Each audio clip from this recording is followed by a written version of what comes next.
Waste Bengal की बात एक बार दोबारा उठी है तो मैं एक बार और स्पष्ट करना चाहता हूँ। তো বন্ধুরা একটা ব্রেকিং আপডেট, এসআইআর কিন্তু শুরু হয়ে গেল। ঠিক আছে, তো কাল থেকেই এসআইআর, অ্যাকচুয়ালি আজ থেকে বলা চলে, আজ কিন্তু ঘোষণা হয়ে গেল।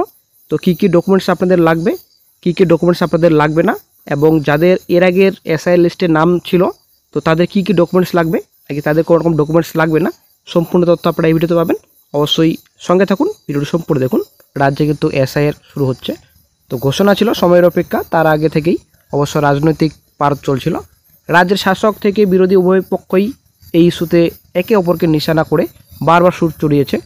এই আবহে এদিন সাংবাদিক বৈঠক করে মুখ্য নির্বাচন কমিশনার জ্ঞানেশ কুমার জানিয়ে দিলেন, কাল থেকেই দেশের আরও কয়েকটি রাজ্য ও কেন্দ্রশাসিত অঞ্চলের সঙ্গে বাংলায় শুরু হচ্ছে এসআইআর। দ্বিতীয় পর্যায়ে বাংলাসহ 12টি রাজ্য কেন্দ্রশাসিত অঞ্চলে হবে এসআইআর।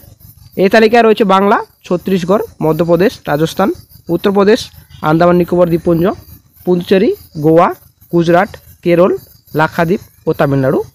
এসআইআর দ্বিতীয় পর্যায়ে থাকা সব রাজ্যের সমস্ত ভোটারকে বিএলও ইনুমারেশন ফর্মে বর্তমান ভোটার তালিকা থেকে সমস্ত প্রয়োজনীয় তথ্য থাকবে বলে জানান মুখ্য নির্বাচন কমিশনার। তবে কিভাবে এই পর্যায়ে চলবে, 4 নভেম্বর থেকে 4 ডিসেম্বর বাড়িতে বাড়িতে এনুমারেশন ফর্ম, তারপর 9 ডিসেম্বর থেকে খসড়া ভোটার তালিকা প্রকাশ, 9 ডিসেম্বর থেকে 8 জানুয়ারি পর্যন্ত জানানো যাবে অভিযোগ, 9 ডিসেম্বর থেকে 31 জানুয়ারি পর্যন্ত অভিযোগের ভিত্তিতে শুনানি, 7 ফেব্রুয়ারি চূড়ান্ত ভোটার তালিকা প্রকাশ করা হবে, 31 জানুয়ারির মধ্যে বাংলা সহ 12টি রাজ্যে এসআইআর শেষ হবে। সম্প্রতি বিহারে এসআইআর ফার্স্ট স্টেজ শেষ হয়েছে। আগামী মাসেই বিহারে বিধানসভা নির্বাচন। তবে এসআইআর প্রক্রিয়া নিয়ে তুমুল রাজনৈতিক। তবে নির্বাচন কমিশনের দাবি, নতুন তালিকা আরও নির্ভুল ও আপডেটেড করা হবে। এর মূল লক্ষ্য হলো যাতে ভোটার তালিকায় কোনো ভুয়ো ভোটার না থাকে। তো প্রিন্টিং ট্রেনিং পড়বে কিন্তু 28 থেকে 3 নভেম্বর, এবং বাড়ি বাড়ি গিয়ে গণনা করবেন। এবং এনুমারেশন ফর্ম যে রয়েছে তো 4 নভেম্বর থেকে 4 ডিসেম্বর পর্যন্ত চলবে। খসড়া ভোটার তালিকা 9 ডিসেম্বর 2025। এবং এই যে ক্লেম অ্যান্ড অবজেকশন আপনারা করতে পারেন 9 ডিসেম্বর থেকে 8 জানুয়ারি পর্যন্ত। তো চূড়ান্ত ভোটার তালিকা 7 ফেব্রুয়ারি কিন্তু প্রকাশিত করা হবে। আপনার এসআই করা হচ্ছে, কি কি নথি আপনাদের দেখাতে হবে। এই যে শেষ এসআইআর, তো এর আগে যে 2002 সালে 3 সালে এসআইআর ছিল, সেই তালিকায় যদি নাম থাকে তো কোনো রকম কিন্তু নথি আপনাদের দিতে হবে না। বাবা মার নাম থাকলেও কোনো রকম কিন্তু আপনাদের নথি লাগবে না। তো যে রাজ্যে এসআইআর হচ্ছে রাত 12টায় কিন্তু ভোটার তালিকা ফ্রিজ হবে। ঠিক আছে, আজ থেকে এসআইআর চালু, রাত 12টার পরেই কিন্তু যে ভোটার তালিকা রয়েছে ফ্রিজ করা হবে। আশা করি আপনারা বুঝতে পেরেছেন।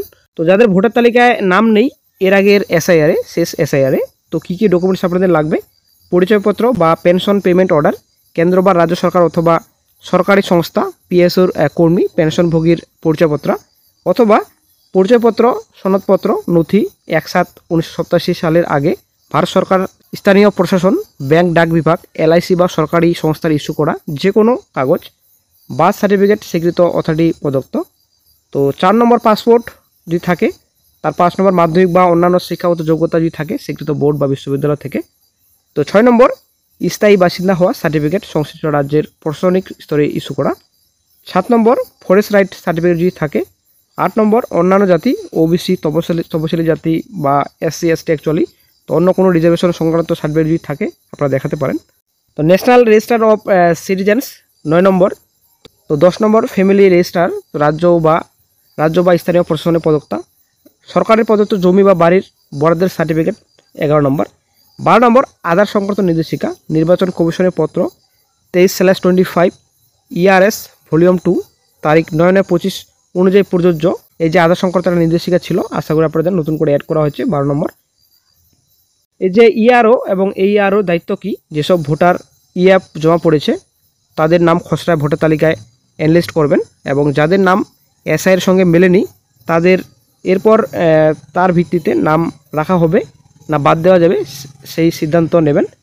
তো এইআরও নিশ্চিত করবেন যাতে কোনো যোগ্য নাগরিক বাদ না পড়েন, আর একইভাবে যে কোনো অযোগ্য ব্যক্তি যাতে ভোটার লিস্টে ঢুকে না যান।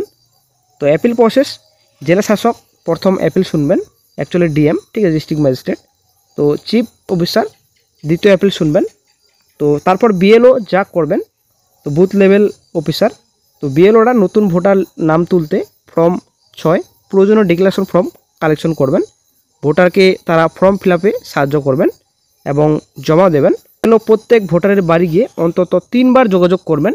একবার যদি না যোগাযোগ হয় 2 বার যোগাযোগ করবেন। 2 বার যদি যোগাযোগ না হয় তাহলে 3 বার আপনাদের যোগাযোগ করতে হবে। তবুও কিন্তু বিএলও 3 বার আপনাদের সঙ্গে যোগাযোগ করবে। তারপর যদি না থাকে তাহলে একটা ব্যবস্থা নেওয়া হবে পরবর্তীতে। তো শহরাঞ্চলের ভোটার বা অস্থায়ীভাবে অন্য জায়গায় থাকছেন যারা চাইলে অনলাইনেও ইএফ ফিল আপ করতে পারেন। তারপর মৃত বা স্থায়ীভাবে অন্যত্র চলে গিয়েছেন এমন ভোটাররা বা একাধিক জায়গায় নাম থাকা ভোটারদের শনাক্ত করবেন বিএলও। আপাতত এই পর্যায়ে ইএফ ছাড়া অন্য কোনো নথি সংগ্রহ করার প্রয়োজন নেই। তো আরও কী করবেন, 2005 সালের 27শে অক্টোবর পর্যন্ত যারা ভোটার তালিকায় আছেন তাদের প্রত্যেকের জন্য আলাদা ইনুমারেশন ফর্ম ইএফ প্রিন্ট করবেন। সমস্ত প্রয়োজনীয় তথ্য দেওয়া থাকবে সেখানে।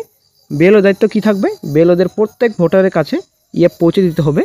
ভোটার যাতে আগের সংশোধনের লিস্ট 2002-4 সালের এসআইআর, নিজের নাম বা আত্মীয়ের ভোটার বিএলও উভয়ের চাইলে এসআইআর ন্যাশনাল ডাটাবেসে চেক করতে পারবেন।